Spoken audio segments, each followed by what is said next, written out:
feel the power? Can you feel the power? Feel the power of double XI. Positive Power 21.org Internet Radio. You are listening to ROYCE Live Worldwide Podcast. Hey, my name is Davis and I'm from Haiti, but I live in Dominican Republic. I'm here, Positive Power 21, Jerry was live worldwide. That's right, you tell them to a buddy. What's up, family? What's up? You listening to Late Night with Jerry was live worldwide, a.k.a. the Batman of Charm City, and the beautiful Kelly Holland. The beautiful Kelly Holland is not here today, so Batman got to ride solo. But we got a wonderful guest. We got a wonderful guest on the show tonight. You're gonna learn a lot. So, you know how they say back in the old days, pull out your pen and paper pad. We're gonna take some notes. Class is in session. But for those of you that are so digital savvy, you're probably gonna record it, which you're probably just gonna download the show and listen to it later, or you're gonna just type it up on your phone and go back and look at it later. Nothing wrong with that. But look, we appreciate you guys for tuning in. I am Jerry Royce Live, and this is Positive Power Double XI Christian Media. And you got me tonight, the engineer. That's right. And we want to say hello to Kelly. We hope Kelly had a great time. She actually had traveled over to Jamaica, but she's home resting now and chilling out. So we're glad she had a chance to get away. So she's safe here in Charm City, y'all. So no worries. And don't forget, you can catch the Kelly Holland TV show airing on Comcast Xfinity in Atlanta, Georgia. That's right there in DeKalb 25. You can catch our show every Thursday at 11:30 a.m. Eastern Standard Time. And, of course, it runs on the same time zone in Atlanta with the beautiful Paula G. That's right, my January Paula G, which also airs at 11:30 a.m. on WATC 57.2. But you also can catch Paula G at 11 o'clock a.m. on DeKalb 25. And also the awesome Shay Samuels. Now, I hope you guys got a chance to catch those programs. And we're going to be good, y'all. We're gonna start airing some of those shows in DeKalb County. We're going to start putting them up on YouTube so you guys can go back and look at the shows. Because people always say, "Oh, Jerry, I work during the day. I can't catch the live programming." I understand. And they don't have what they call replays on DeKalb 25 like they do up in New York. So and we appreciate you guys because you can catch some of the oldest shows. Paula G, you can catch it in Chicago, I think on Channel 17 up there in Northern Chicago, and you can catch her in the Bronx on Thursday night at 8:30. You can catch the shows, and they tend to run a little behind the cap. In the WATC have the most current shows that we have taped. And we want to send out a prayer and shout outs to all our past. I just talked to one of my neighbors, Bishop Sean. He was telling me how they had to bury a young person today, just 32 years old. I know a lot of pastors are going through this. I also talked to Pastor Nathan, too, Bartell, one of our sponsors. And he told us, too, he had just came back from a funeral after I had spoken to him yesterday. So it's almost every time I talk to one of my pastor friends, they are coming or going to a funeral. Man, these are trying times. But the funny thing, and this is just real quick, when you back in the day, you used to go to church. They always say we living in the times now, and we're going to start seeing, floods and talks of war, rumors of war, and all these leaders trying to rise up, and wickedness and all this stuff. People doing crazy stuff. And of course, we've been seeing that stuff for a really long time, especially in the 70s.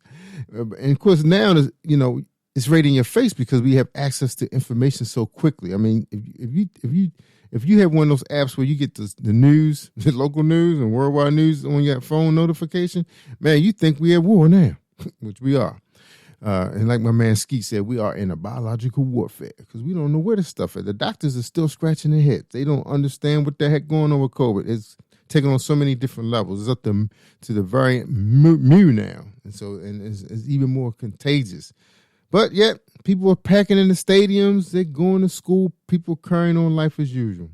And I think it goes back to what they used to say back in the day too. Only the strong will survive. Literally, if you got a good, strong immune system, you probably can just handle COVID like it's just a bad cold. But for those of us who got compromising immune systems, your diabetics and people dealing with MS and all kinds of issues, you got to be careful. Man, you got to keep your guards up. You need a real mask. Don't be out there thinking that little cloth mask is going to be stopping stuff. If you're around an affected person for more than 15 minutes, it's not going to work. You need the real stuff. So anything, with that said, we're going to move on to our programming. We're excited to talk to this young lady. We have a lot of people that listen to this program and that are entrepreneurs. They're doing their own thing, along with their 9 to 5. Because sometimes you deal with your 9 to 5. It's just not enough sometimes. If you weren't one of those people that was fortunate enough to go into your major, you majored in something, whether it was in high school or college, and you were able to get a job in that field. It's kind of hard, unless you went into communications and, you're doing like what I'm doing, radio and TV. It's kind of tough. For those of you that just went to school for general studies, you just took the first train that was moving. Whether it was BG, whether it was a utility company or it was or Walmart, whatever. So this lady is here to talk to you about how to promote yourself. Whether it's a book, music, it's all the same. It's all about branding. And a lot of us don't put no money into our promotion. We just think that Facebook is all and in all. And you guys notice that your views have down to 27, maybe less than that, maybe 15, even with 5,000 followers. Unless you're putting some money into it, you won't see what you used to see. I remember we used to go live. We used to see like 800 views just like that. We put $30 on, man, that thing would be up in the thousands. But those days are over, y'all. You got to put up some money to play the game. So we're going to talk to this young lady, Miss LaShaunda. I hope I'm saying her name right because I had it up for a minute there and then I moved it. But we're going to have her talk to us about exactly what do you need to do. And this is LaShaunda Hoffman. I hope I'm saying her name correct. I think I did talk to her one time on the phone because I thought Kelly was going to talk to her. What's up? What's going on, Miss Hoffman? Welcome to Late Night with Jervis Live and Positive Power. How you doing tonight? Good evening. Good evening. Thank you so much for having me, Jerry. You're welcome. I hope you hear me pretty good. Everything, loud and clear? Yes. I'm just praying that my dog doesn't lose her mind and start barking like she just did 2 minutes ago. So. Yeah. So speaking of dogs, I had to take mine out for a walk and give her little doggy snack, but she's not in bed yet, so you may hear her because she's upstairs roaming around with my wife right now. Is quiet. She's hearing imaginary noises outside, so she got to go make her barking noises like she don't do something. Yeah, that's how they roll. I remember that a couple of weeks ago before my dog really got sick, she was hearing this fox roaming around. I don't know what the fox was doing, but my wife heard him too. I didn't hear him. And my dog got me up like 2 a.m. I'm out there at 2 a.m. while she's out there hunting, trying to hunt down a fox. It was like, you little dog, you can't do nothing. But she thought she was protecting her people. So I let her out there. They doing their job. I know. That's why I'm wondering why she's barking. I know. You never know. It could be something. Could be something out there. But I let her entertain me with those thoughts. I don't know why, but that's how we do our children. We let them entertain us. Well, anyway, Ms. Hoffman, tell everybody who you are and what do you do. That's how Kelly put it. What do you do? Tell us a little bit about yourself. Who are you? Well, I am classified as a book promoter. I help authors promote themselves online. I've been doing it 20 plus years. I started with an online magazine, Shades of Romance. It was an online magazine from 2000 to 2020. I shut it down in 2020 to focus on my writing. But I interviewed tons and tons of authors and helped promote their books. And in the course of that, I decided to write a book in 2015 called Building Online Relationships, One Reader at a Time. Wow. And it was about my experiences of trying to promote that magazine and all the different things that I did. So it's like 25 different things that you can do to promote yourself. And a lot of people, bought the book and have been using it to become social butterflies, as I call them. Once you buy the book, you become a social butterfly. And it has been helping a lot of people over the last 6 years. Yeah. I also am a book promotion coach. I help authors create plans to launch their books. I am a mother of 3. I just became a grandmother in July.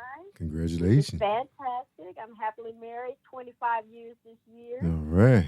And I am an aspiring fiction writer, too. So I'm working on that right now, working on my first book. And that's a little bit about me. Yeah. That's a lot. That's a lot. Because, I mean, that's great talking points. And because that's why people are tuning in.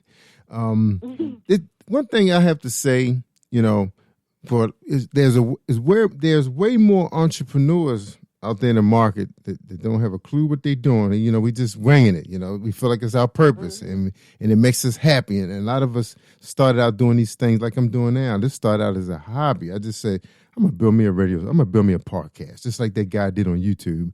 And then next thing you know, here we are today. But fortunately for me, I was able to invest in myself and go to college and understand marketing communication. So I'll be able to understand how to sell myself and sell what I do. And so people can understand what it is. I remember a long time ago, a very popular, legendary author. I mean, not just an author, but he's a publisher, owns a company called Black Classic Press here in Baltimore. And he said that a book cannot sell itself. So if you put it up on the shelf, you're not going to be there to help it out. It's on its own. So you have to do what you can so that book can speak for you and speak for itself. So what do you say? What do you say to someone, you know, if they came to you and said, hey, you know, help me sell this book? You know, how would you help them? You know, break it down for us. You know, I guess the 15 laws of growth, I guess they call it. Good question. I agree with them. I tell my clients all the time and other people too, promotion begins with you. A lot, like you said, you put it on the shelf, but I apologize. My dog just lost her mind. You sound like a big dog. That's a big dog right there. Yeah. She's going to town. I'm so sorry. I should have put her up. I didn't think she was going to clown some more. But it's hard to sell a book or sell a product if don't nobody know about it. Right. You know, you're so excited about it, but if you're not telling people about it, they're not going to buy it. They're not going to know that they need it in their life. And so I tell business owners, writers, anybody who's trying to sell something, that you got to start building relationships. You got to get out there and let people know about your product. You know, one of my assignments for my clients is I tell them to look at their email list. When you get emails, how many emails does that company send to you? One of my favorites is Domino's. Domino's sends you an email twice a day. They give you for lunch. They give you for dinner. That's right. They like, look, one of these is going to get you. That's right. So, you're a bite. That's how you have to look at your product. How you going to get them? How you going to get them to hit that buy button? And you can't get them to hit the buy button if they don't know about it. That's just right. because you put it on Amazon doesn't mean they're going to buy it. That's right. That's just a place. Just because you got to stop on the corner doesn't mean they're going to come inside.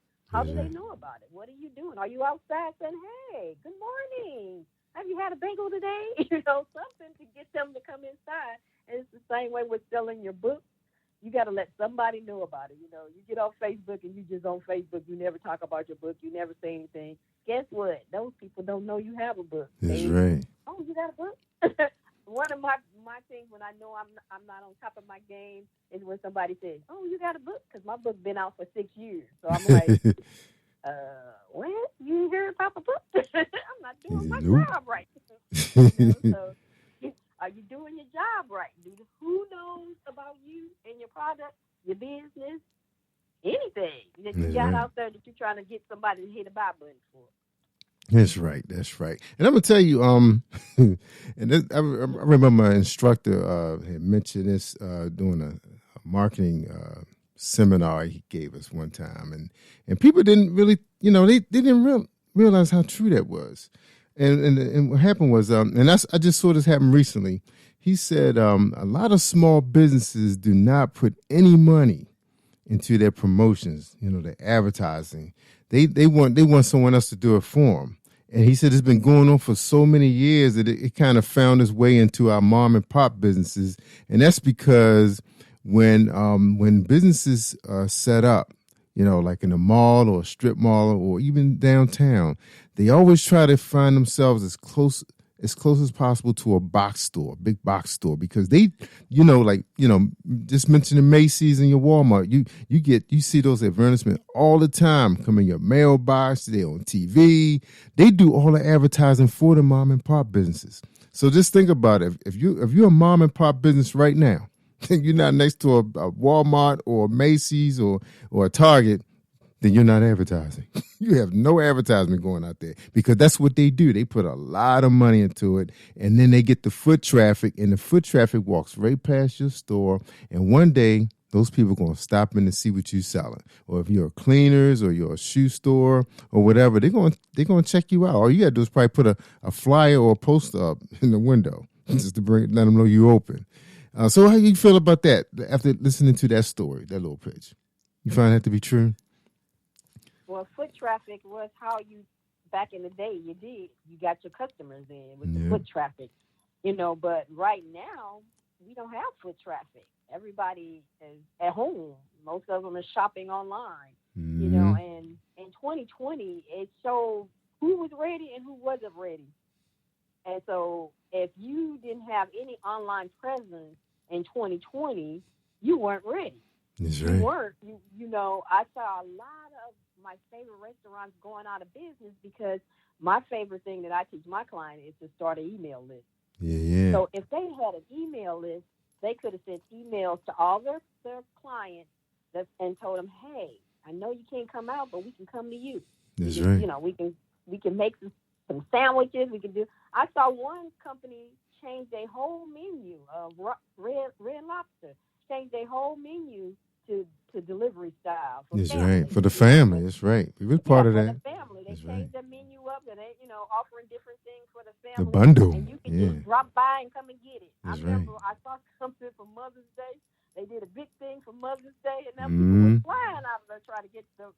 And they didn't have enough people working up in there to handle the sure crowd didn't. that came for Mother's Day. Yep. Because mothers were used to going out for lunch, for lunch, and they were like, well, we can't have you inside the building, but you can come pick your mother a lunch up. And that's right. it went crazy. But if you didn't have an online presence, you were suffering, and you were suffering hard because, one, you probably lost most of your people that were working for you, and then you lost all your clients. And so you're like, well, how am I bringing in stuff? So now you got to shuffle to figure out how to get these people back in, tell them about that you still are open, you got services and stuff, when you don't have any way to contact them. That's right. And so I always tell even. Now I was gonna say I saw a couple businesses that did switch it up like that. I know the Olive Garden and Bonefish, all of them went to the family bundle meals where you can just get the bundle and everybody pretty much got to eat the same thing though. but it can last you dinner and lunch. It feeds a family of 4, a family of 5. And I know they just went up on the prices, a couple of them too, because they throw a little dessert in there, and I guess they try to make it special. But I noticed too some of the smaller, soul food restaurants that were so used to people just jumping off their car. When we couldn't have so many people in the building, people didn't really have the patience to sit out, standing in a long line outside, depending on what the weather's like, to do that. And I'm tripping because I didn't see those soul food restaurants take on the same blueprint that your Bonefish and your Red Lobster did. With the curbside. The meal is already there. Call your meal in. You can actually even Panera Bread. They have an app that even tells you can even pick the time that you want to pick it up, which is incredible. And I think that was the other thing, being with the technology. Right. Most of the restaurants that survived, guess what? They had an email list or they had an app. That's right. And the app is how they got in front of you again. Google Analytics. In front of somebody if you don't have any information from them. That's right. People coming to your restaurant every week. You know their names, but you don't know where they live at. You don't have an email for them. You have no way of contacting them. That's right. And that's a lot of people do themselves a disservice because they think, well, it's foot traffic. Mm-hmm. But how do you get that person again to come back in there? That's How do right. you let them know, hey, on Tuesdays we're gonna have a steak dinner. Mm-hmm. On Wednesdays we're gonna have all you can eat shrimp. How do they find out about that? Yeah, you're right. They were know, relying on that little street, that little board sitting on the street, letting everybody know what the special was. But we're not right. Then nobody's coming, you know. And so I hope that 2020 made people realize that they needed some way to get back in front of their clientele. Yes, no doubt. By starting even if you get a birthday list where you say, hey, you get a free meal for your birthday, here you go. That's you know, right. one of my restaurants is called O'Charlie's, and O'Charlie's give you a slice of pie for your birthday. That's how they get your email, and then once they get you a slice of pie, and then you come in on your birthday and get you a slice of pie. That's right. You know, you got to have a way to capture your people so they will come back to you. That's and if right. you had that system set up, then you make tons of money, but you survive. That's right. Now, if you didn't have that system in place, then you slowly dwindle down unless people were actually coming over to your area. Mm-hmm. We lost where I work in a business park, and we had like most of the restaurants that were around, they're all closed up. One of my favorites is Sonic. Mm-hmm. I was really surprised Sonic closed, but they closed because the people in the business park wasn't there. Yeah. So they lost their drive-up people. You know, Mm-hmm. nobody was coming down the street to come and get some Sonic. Yeah. You know, and so it was really, and the only way you know about Sonic, Sonic has an app. Yep. And they have, and you can sign up for stuff. So, but I think it just didn't work for that area over there because most of the people who ate at that Sonic worked there. So they wasn't coming back over there to get Sonic. That's right. You know, it wasn't in there where they lived at. So if you lived by Sonic, you probably went to that Sonic. Yeah. You know, so. Yep. It was very hard last year for businesses because a lot of them, and then the ones that were online, if they didn't have an email list, they still were having hard times, you know. Yeah, I think too. A lot of the businesses, you know, if you look at some of the makeup of a lot of your corporations, they being operated and run by old school people. I know, you know, where I was, they still really quite wasn't embracing the smart technology. You know, they were afraid of it. You know, they still wanted to hold on to that BlackBerry, and you know, just like a time like this. You know, when you have a agency or business and your employees are still working on desktop, what's going to happen when we got to fall into shelter and you can't leave your house? It's like what happened. You know, it was just like falling into shelter, but we still was plugged up to the internet, and then you have people who don't even have laptops in their businesses, so that job stayed at their desk. You know, so they couldn't have an alternative workstation, which is what you need this day and time. You know, laptops are very powerful right now, man. People zooming and doing business, you know, on vacation. You know, if you ever, you know how people, you watch some of those YouTube things, you see people coming on and saying, hey, you can work from anywhere. Guy was on his boat with his laptop plugged into the satellite. But people were laughing at that kind of stuff. You know, just say, oh, let me skip that. And guess what? You got some people out here making thousands of dollars an hour doing this type of business, just drop shipping. Don't even never touch the items. You never even see it. And they just making money. That is so true. I had decided while I was on COVID shut down, I was going to start a T-shirt business that I've been thinking about doing. And guess what? The mail shut down. Yep. I was like, oh, I was going to make some masks. And I ordered masks from China. China got shut down for 3 months. Yeah. You couldn't get nothing in. That changed everything, like, didn't it? Goodness. Yeah. You know, and when that happened, that was like between March and I guess June or July when the mail started really slowing down. Even in the U.S., we was having issues. And I was like, well, I don't want people, you know, because everybody was used to Prime getting their stuff in 2 days. And yeah. The mail was getting it in 6 weeks. Yeah, it was like, right. It was like, we'll let you know. It was like, but you know. The mail was not ready either. The mail was not ready. But you know, Ms. Hoffman, that kind of, I seen that. I'm glad you mentioned that T-shirt industry because I was actually following a gentleman that I had heard on Clubhouse, and I started following his YouTube channel. He really wasn't even doing that many podcasts until this period came where he started finding a lot of T-shirt entrepreneurs in the space, because I know you push T-shirts too. And he was, that was part of his main business, especially on Father's Day. But of course, Father's Day was during COVID, and he lost a lot of money. He couldn't get the T-shirt. But one of the things that I noticed that every time he was podcasting with these individuals, they had to take on more responsibilities that the drop shippers were doing. Remember before with on-demand T-shirts, you were relying on them to print the T-shirt.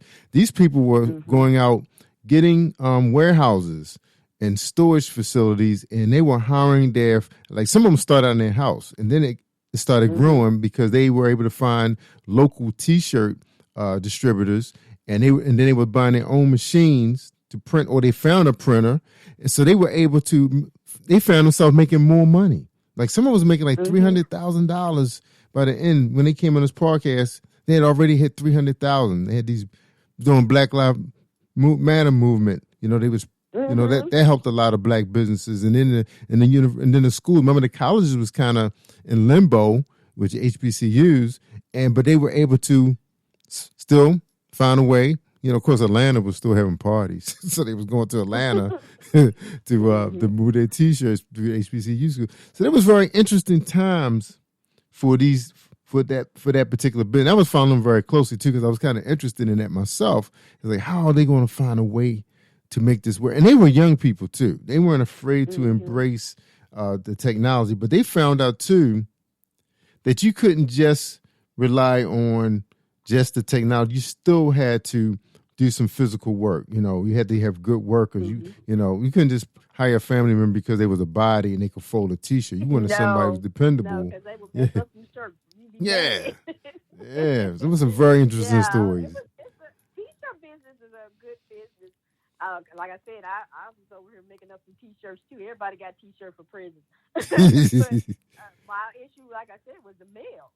I sent out a couple of T-shirts and they didn't get it for 4 weeks, and I was like, "Ooh, that's not good business." But now the mail has picked up a lot, so it's a lot of people are using the mail again, so it worked. But a lot of people, their entrepreneur spirit came out during COVID time. That's right, it sure did. What can I do while I'm sitting here? I'm not going to my regular job. What can I do for a side hustle? So I was I helped a lot of authors who didn't believe that they could sell some books, because I said everybody and their mom is in their house reading. That's right. Write a book.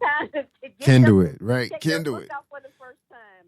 And man, I had people who were selling tons of books for 2020 that had been not selling anything. And it's like, oh my goodness, people are buying 4 and 5 books. I'm like, yeah, they've got nothing else to do. Yeah, that's what I've been doing. I was buying them, sending my mom, sending to my sister. So I've been buying. I was buying 3 books. They were home. Yeah. You were helping the entrepreneurs out. Yep, Kindle, plus Kindle's available. You're one of those people like to carry, your phone and your tablet with you. Don't have time to really pick up on. And it's funny because it kind of changed my mindset a little bit too when it comes to books, because I was always buying digital books, but then I found my daughter actually gave me a book, paperback book, and that was the first time I had. I've been given books. I have a lot of books from guests that come here for their television show, but I just put them down and just get the Kindle version. But she gave me that book. And I really found myself sitting down reading that book, even though I did listen to it twice, on the Audible. But it's kind of like, after listening to it, kind of reinforced what I'm reading. It's almost like going to school.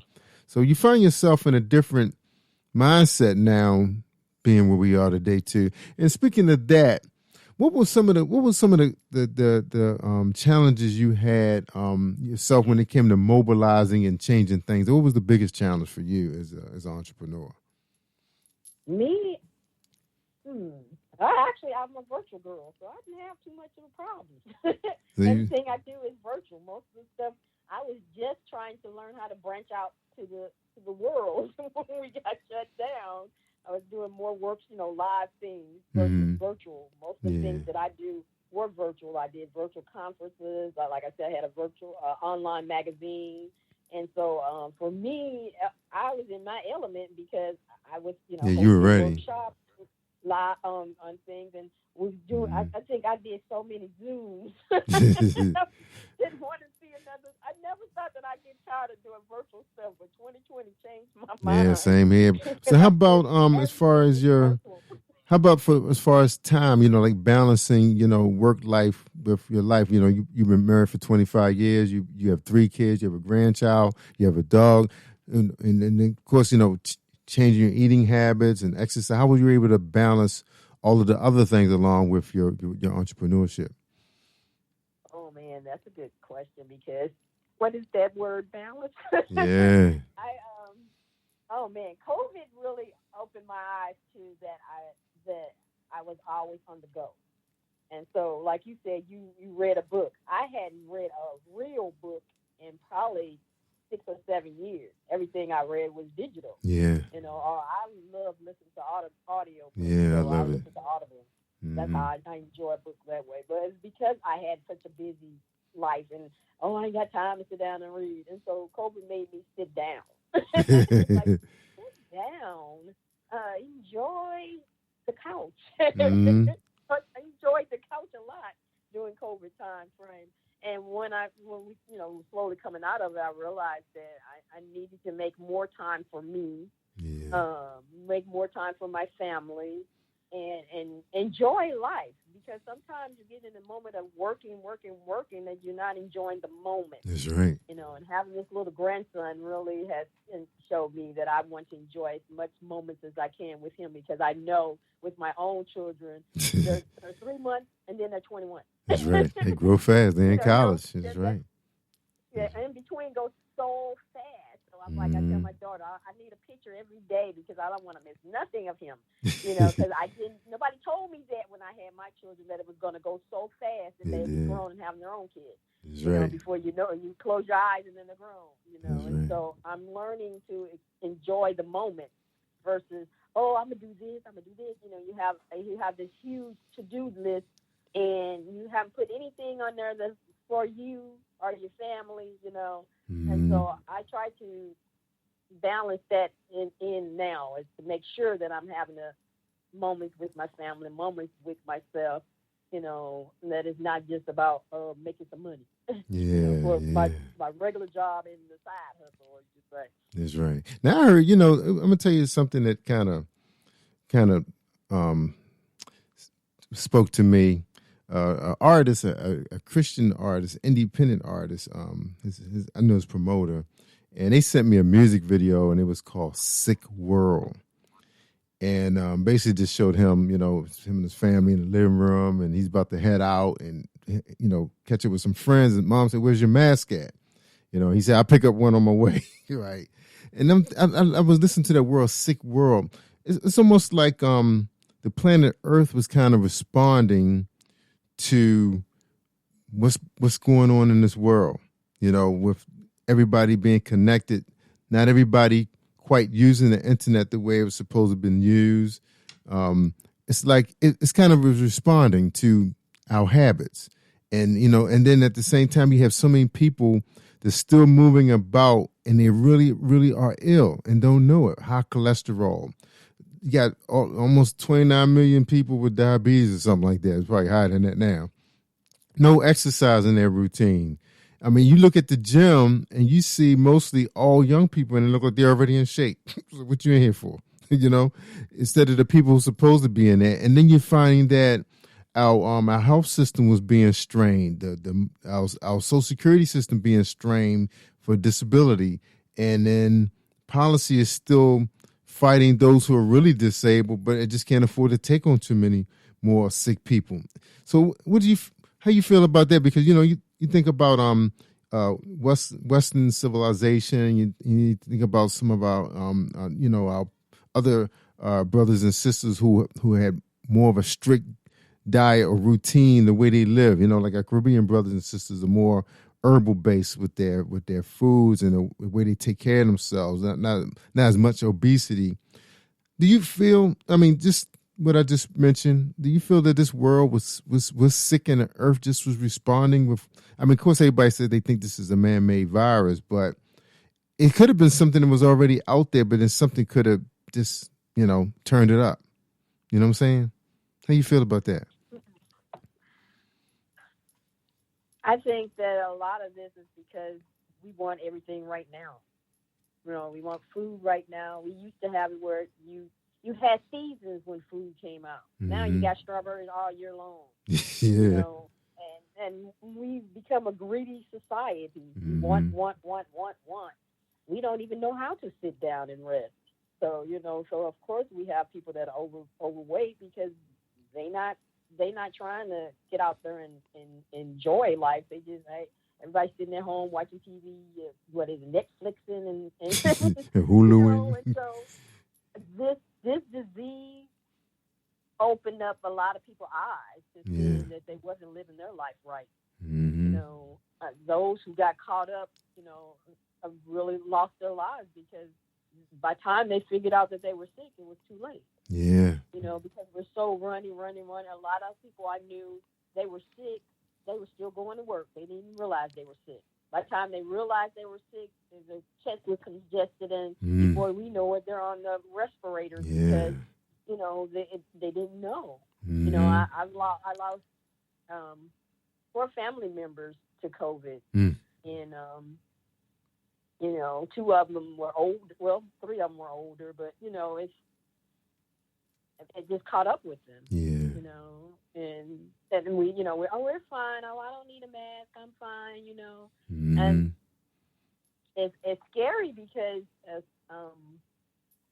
years ago, we had this with the flu. The flu was like that. You know, but I don't know if the flu started a pandemic, but you know, it took a lot of people out. Yeah, you're right, because you know people never stop to look at those CDC numbers. If you look at the WHO, I think if you go to their website, it'll tell you how many people died worldwide from the flu virus alone, and diabetes and hypertension. It was way more than car accidents. Heart attacks. But a lot of people don't want to look at those numbers because then that makes it real. It's the same way with the COVID. Nobody want to look at the numbers of people dying because that makes it so real to them. Yeah. You know, if they don't have anybody in their family dying, then it's not real. I had somebody told me it was a conspiracy, and I just looked at him and like, think it's a conspiracy and all these people have died? What was that? Yeah, just look at those. Yeah, go to CDC and look at those numbers. They find that that the numbers for the other diseases are actually higher than what COVID did. You know. Yeah, the numbers are always high. Like I said, we just don't pay attention to it because we don't. Then that means something is wrong. Yeah. You know, we don't want to admit something is wrong. We don't want to admit that we're eating all this stuff and it's making us sick. We don't want to admit that. We don't want to admit that we're eating stuff when we ain't supposed to eat it. Most of the food don't even have seeds in it anymore. What is that about? I know. You know, and so we ignore it. We just keep on doing what we got to do, but we ignore all the signs that are out there. Maybe the earth is trying to tell us something, and we're not listening. I really believe that too, because you know, you look at our history. You know, this happened before. What they said, 100 years ago, we had a Black Plague, and the same thing. People was partying and living, you know, wicked lives, and this is what you get. The earth is going to respond. And because I remember seeing a report that the U.S. Army said there's over 400 strains of SARS, you know, what make this one so different, you know, and it's changing, you know, every week it's a new one out, you know, and it's more transmittable. If you can't control something, it'll evolve. Yep. You know, it evolves to something else. And I don't think we're doing what they did, you know, years ago against smallpox. I think they shut everything down.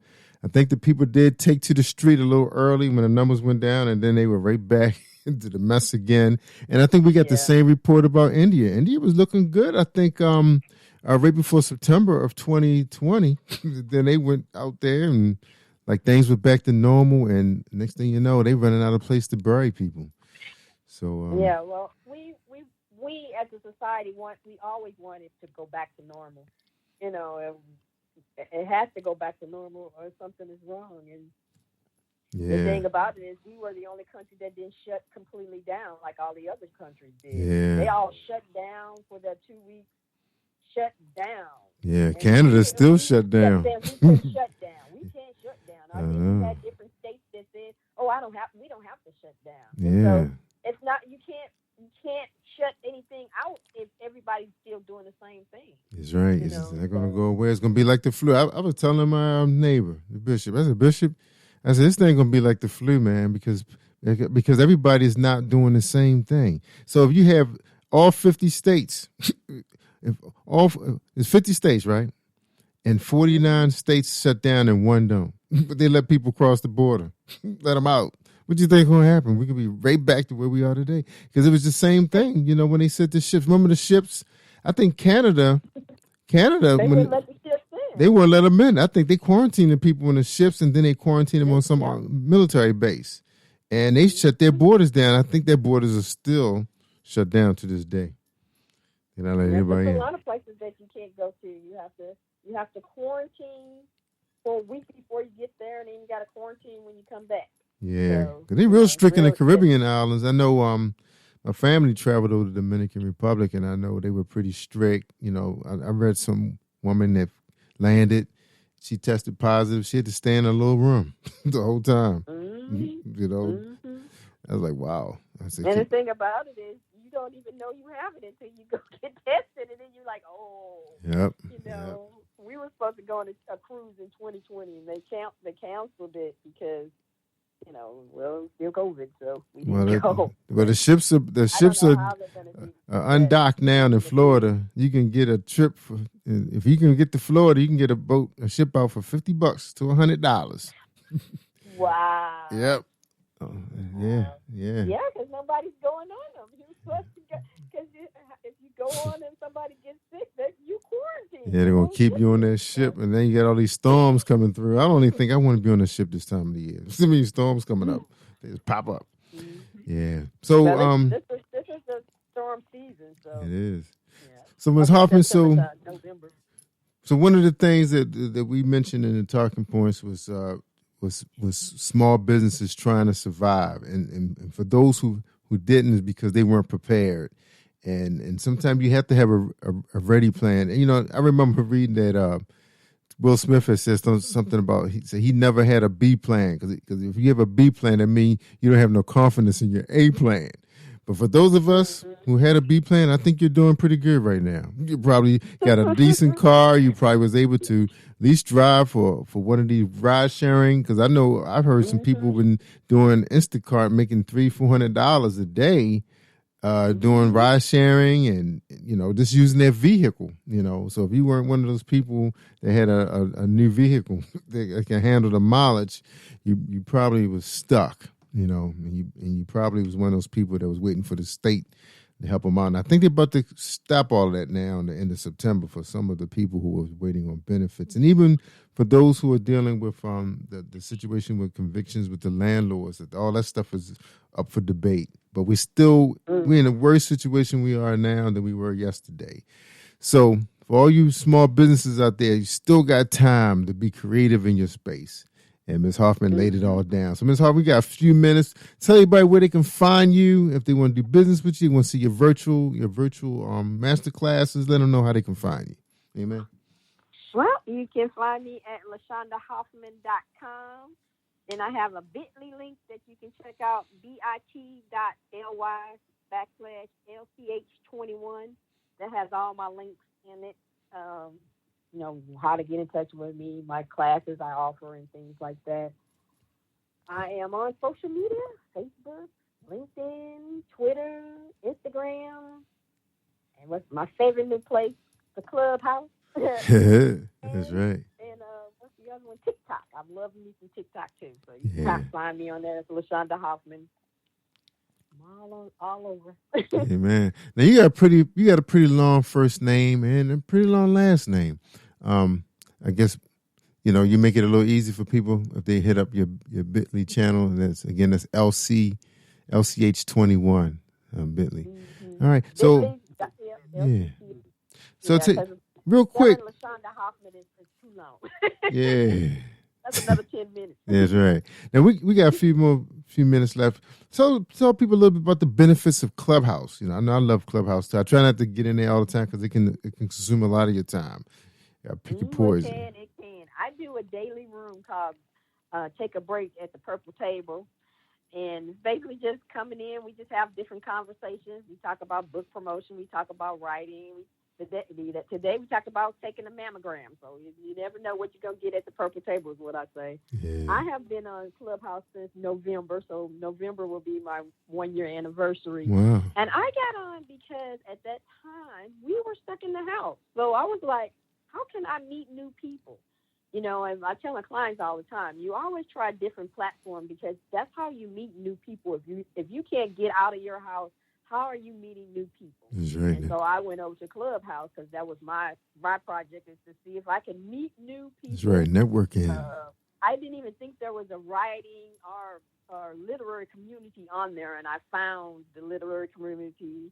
I found the business community. I talk about grief. I found a grief community. Mm-hmm. And then I found a movie community because I love movies. So I always tell people to go on there, write down 10 things that you're interested in, and then go on Clubhouse and do a search and see if there's anybody that's in those interests. That's right. And most times you're going to find a room that's talking about that. That's right. Even if it's just small group.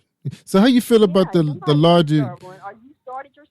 Yeah, tell me the pros and cons. You know, with a larger group and a smaller group. You know, what are you getting out of both of those, and what you're not?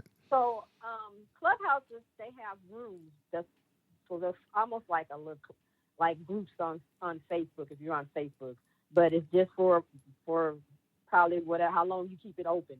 None of the stuff is recorded, so that's the bad part about Clubhouse. But that's also the good part because you got to be in the room. If you're not in the room, you missed it, you know. Mm-hmm. And so what I would recommend is once you get on the platform is to find the rooms that interest you. And then you go in them.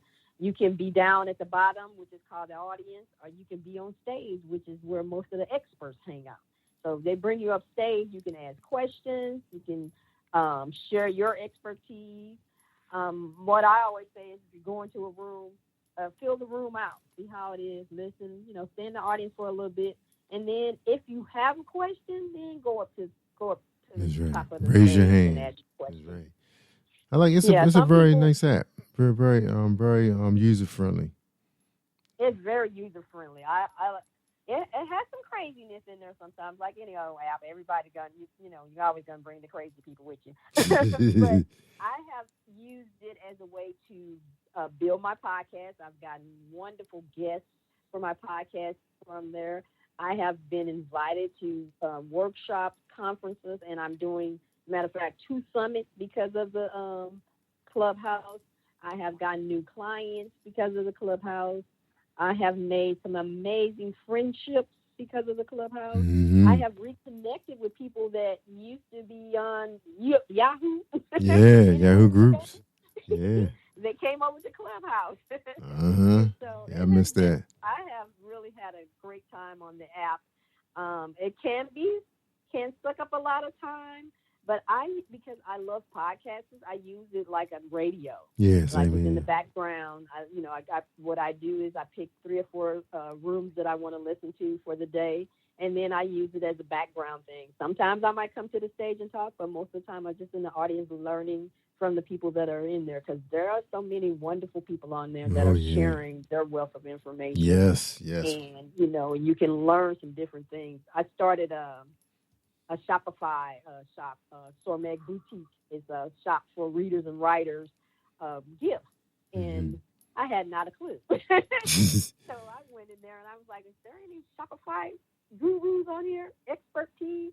And I found like 4 or 5 of them. And so I started following them. And when they had a room, I would go in the room. I didn't know what questions to ask. So I would sit in the audience and listen to the people who did know what questions to ask. Then when I was ready to ask my questions, I'd go up to the top and they answer my questions for me. And so they helped a lot with me trying to, launch this Shopify shop with a person who has never used a Shopify. That's right. What apps do I need? What do I need to do?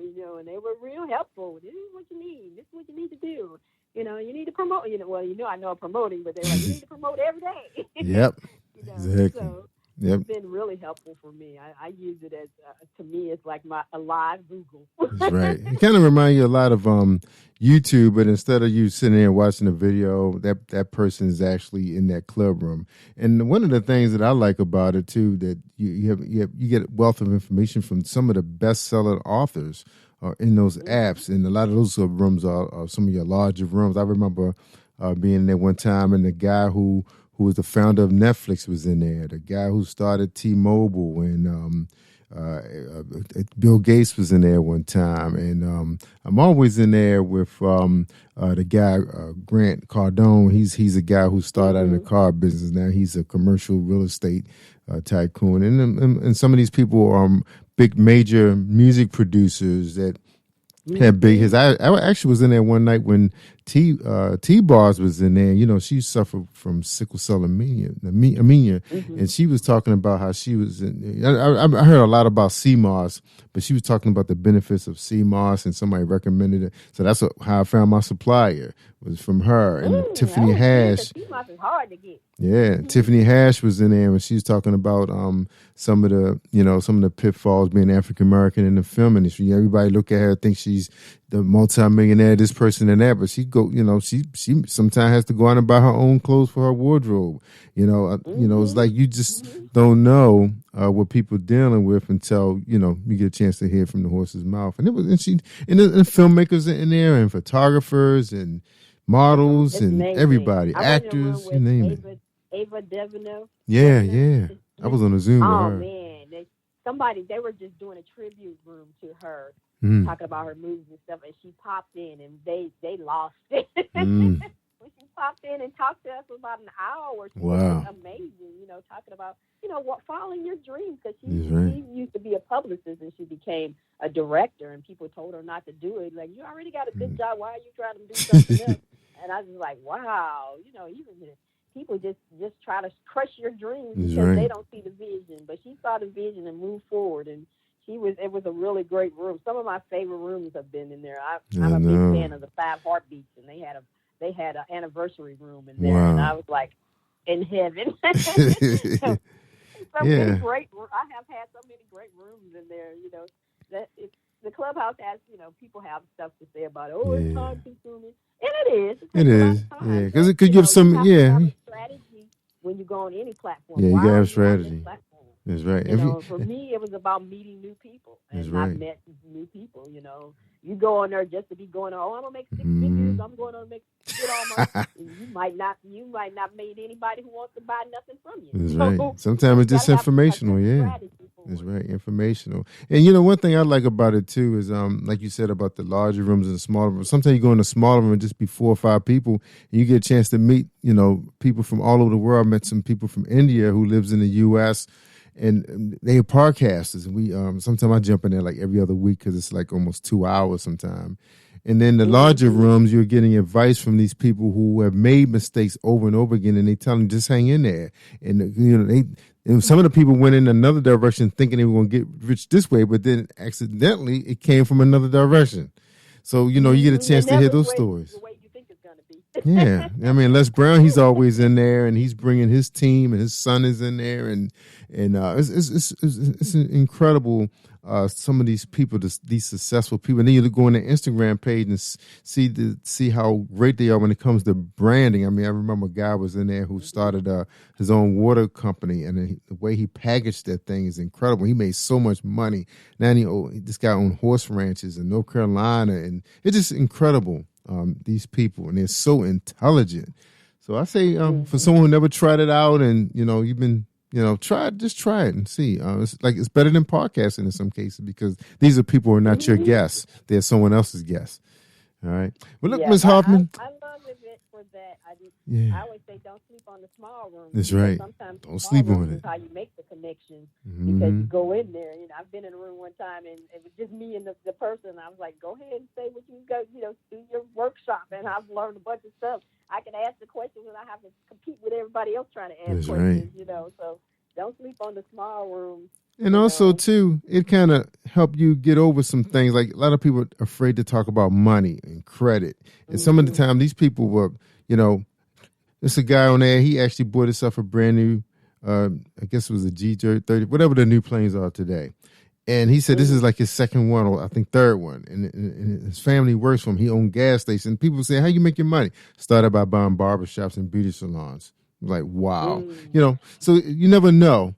Someone is going to scratch the surface of something you was thinking about, and now it motivates you to go out there and try it.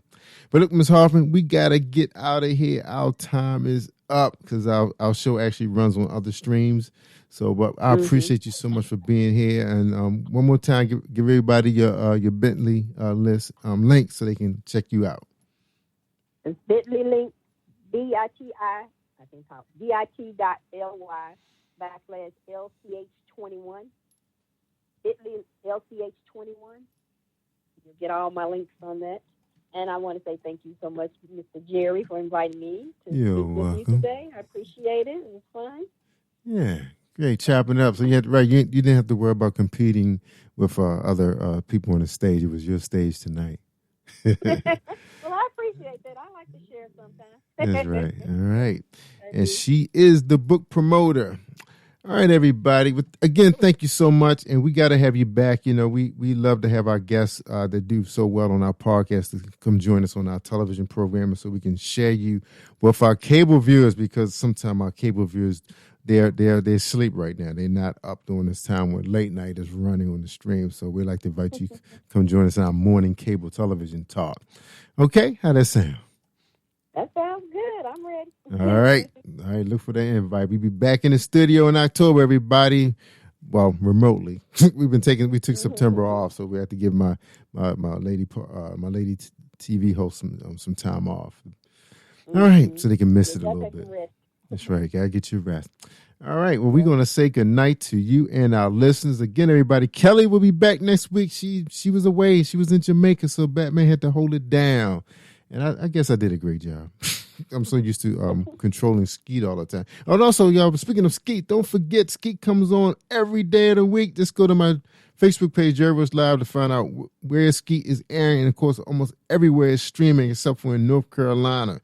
You have to be in North Carolina to see a show, but it's pretty much the same show. But please share it with a child. We have a lot of kids that are not doing well during this time. Skeet is a comfort character. He will bring a smile to their face. And believe me, people tell me all the time, why Skeet is not on every day. And I say he is on every day, just not on social media every day. All right, everybody. Y'all have a great evening. And we see you soon. Don't forget to share the file. Make somebody smile. I'm Jerry Royce Live, worldwide on Positive Power, XXI Christian Media. You are listening to Jerry Royce Live, worldwide podcast.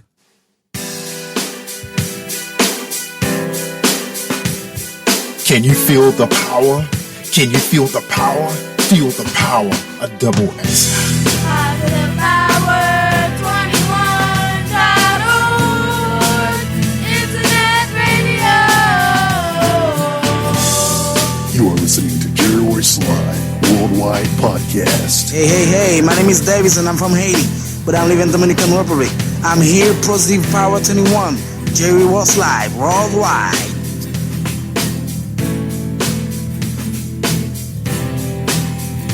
Hello, beautiful people. My name is Popular the Generous, gospel artist from Lagos, Nigeria, Africa, and you're listening to the Jerry Royce Live Worldwide Podcast. I got my new single playing on there, Hadura. You don't want to miss it. One love, one God, one people, and one faith. Hallelujah day. That's how we roll. That's how the team go.